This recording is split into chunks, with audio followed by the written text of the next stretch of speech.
हे अशी बाटली आहे, इथे संपूर्ण बसायला टेबल खुर्ची आहे. त्याच्यानंतर इथे बिस्लरीच्या बाटल्या घेऊन पाणी पिऊन सगळं व्यवस्था आहे ह्या लोकांनी केलेली आहे.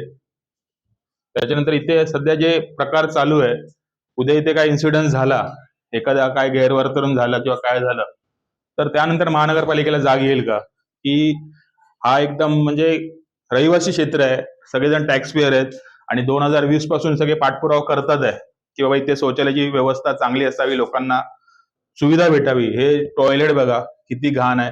असं वाटतंय ते जेव्हापासून शौचालय बनलंय तेव्हापासून कोण साफसफाईला आलाच नाहीये. तर इकडच्या नागरिकांनी कसं काय राहायचं आणि हे छोट्याशा मूलभूत गरजा आहेत त्याही महानगरपालिका देत नसेल इकडच्या रहिवाशांना, तर म्हणजे शोकांतिक आहे.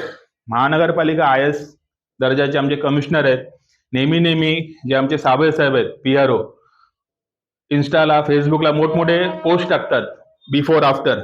हा पण त्यांनी बिफोरचा आणि आफ्टरचा फोटो टाकावा आणि इकडच्या लोकांना न्याय मिळवून द्यावा, अशीच तुमच्या माध्यमातून मी उल्हासनगर महानगरपालिकेला आवाहन करतोय. खाली रहिवासी आहेत ते म्हणजे मागच्या ह्या 4-5 वर्षापासून कसं काही ते विधी करत असतील, कुठे जात असतील, काय करत असतील, कोणी याची त्यांना काहीच घेणं देणं नाही. फक्त टॅक्स भरायचा आणि ह्या लोकांनी हे मरण यातना सोसायचा, एवढंच आम्हाला असं वाटतंय.